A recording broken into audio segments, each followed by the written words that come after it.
Hello, hello, hello. Naku, alam ko guys, mahirap talagang tanggapin 'to guys 'no, pero nandito na talaga. Wala talaga tayong ibang masasabi kundi naku, magtiwala na lang tayo kay VP Sara. Pero wala namang ano 'to, wala namang pilitan, Nasa sa'yo naman 'yan kung iboboto mo siya o hindi. Pero para sa'kin guys, wala na talaga, ayoko na talaga. Straight PDP talaga ako at saka iboboto ko si straight PDP tas si Camille Villar, tapos ay 'di ba 10 na sila kasi nandiyan si Richard Mata. So, Camille Villar at saka si Pia Cayetano na lang siguro para safe, 'no? Kasi guys, naku, hindi puwedeng hindi 12 yung iboboto natin kasi guys, mas prone yun, mas prone siya sa dayaan kung 9 or 10 lang yung iboboto natin. Dapat 12 yung iboboto natin para hindi prone sa dayaan, guys. Kasi puwede nila yung, every tao puwede nilang lagyan yun ng kahit sinong, 'di ba, iboboto mo. Kaya guys, talagang iboto natin straight PDP, including si Richard Mata, si Camille Villar at para sa akin Camille Villar tsaka Pia Cayetano. Sige. Ito guys, panoorin natin ang kanilang advertisement nga. Ito na, hindi na talaga 'to, yun na talaga 'to, oh. Itim. Ipaglalaban tayo ni Amy Marcos. Itim ngayon ang kulay ng bansa. Sa gutom at krimen, nagluluksa. Gutom na ang sikmura. Gutom pa sa hustisya. Hinigipit ang hindi kaalyansa. Marami ang nagsasalita. Pero sino lang ba ang may ginawa? Sino ang may ginagawa? Itim ang kulay ng pakikiramay. Itim ang kulay ng pakikiisa. Itim. Laban ang tama. Itama ang mali. Iboto si Senator Amy. Itiman number 39. Oh, 'di ba? Sa balota, Senator Amy Marcos. Oh, yun. Yun guys. Nasa sa inyo pa rin yung desisyon guys. Kasi yun lang naman talaga ay kung mananalo siya, siyempre madadagdag pa rin, 'di ba, sa side ni VP Sara. Kasi naman talaga guys, yung impeachment ay sobra talagang importante. Kasi naku, nawala na nga tayo ng former president, 'no, ng Pilipinas, nandun na sa dahig, mawawalan na naman tayo ng vice president. May iwan na lang talaga sa atin na yung bangag na hindi pala, bangag na Pilipinas. Yun na lang talaga guys may iwan sa atin. Kaya naku, ito, sabi ni Harry Roque, talaga namang naku. Alam ko mahirap tanggapin na na-endorso na naman ang VP Sara ang mangga Amy Marcos. Gaya ng sinabi ko sa inyo, no, ako yung pinakahuli-huling bumitiw kay Amy Marcos sa pagkakatiwala sa kanya. Hanggang sa muli, ako talaga'y umaasa na magiging tunay na kaibigan itong si Amy Marcos. Pero ang katunayan po, sa politika, wala talagang tunay na kaibigan. At yan ang isang natutunan ko na kay Inday Sara. Ang tunay na pagkakaibigan, yun yung mga taong labas politika. Dahil talagang ang mga nasa politika, naggagamitan lang yan. Yan ang masakit po. At sa tingin ko, may mga dahilan naman ang Inday Sara.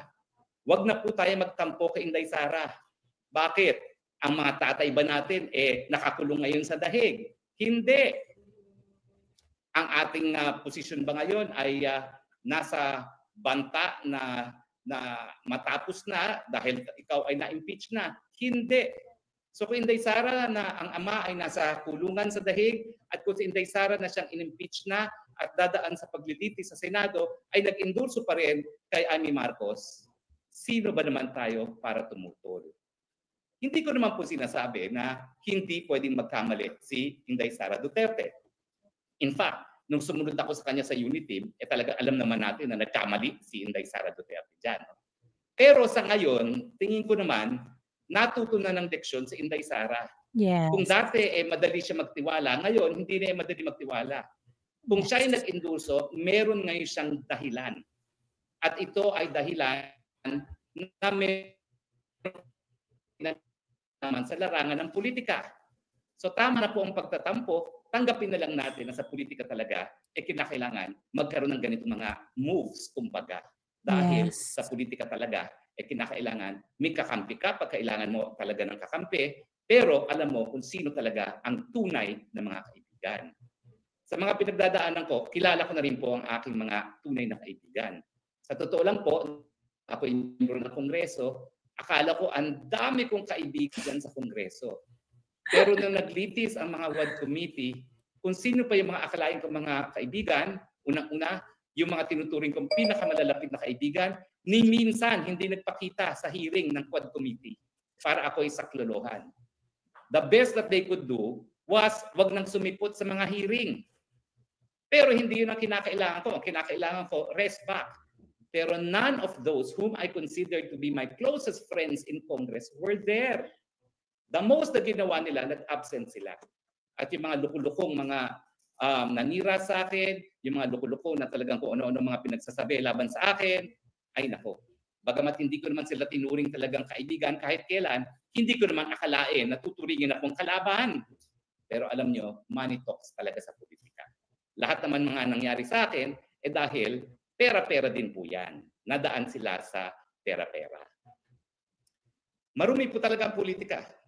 Pero ang problema, kung di naman makikilahok ang mga merong malinis na puso at malinis na mga pagkatao sa politika, hahayaan na lang ba natin ang puro mga puwersa ng kadiliman ang malalagay sa posisyon? Lalo naman kung pupunta sa kangkungan na ating bayan, kung hahayaan na lang natin ang puwersa ng kadiliman ang palaging magharing uri sa larangan ng politika. Correct. Naniniwala pa rin po ako na kinakailangan natin ang isang tao na malinis ang pagkatao gaya ni Inday Sara Duterte.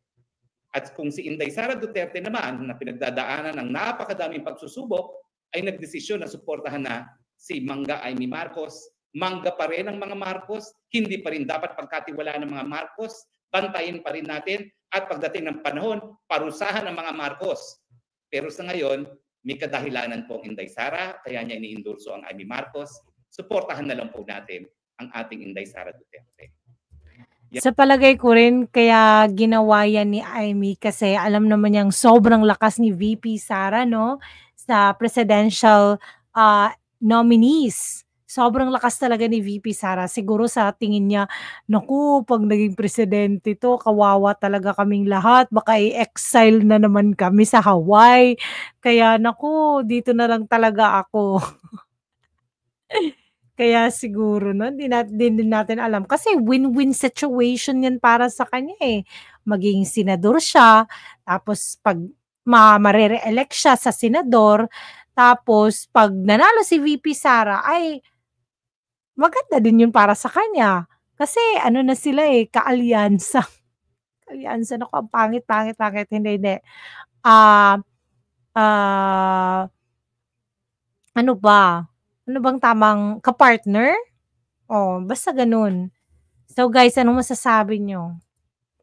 Boboto ba kayo kay Amy Marcos or hindi na?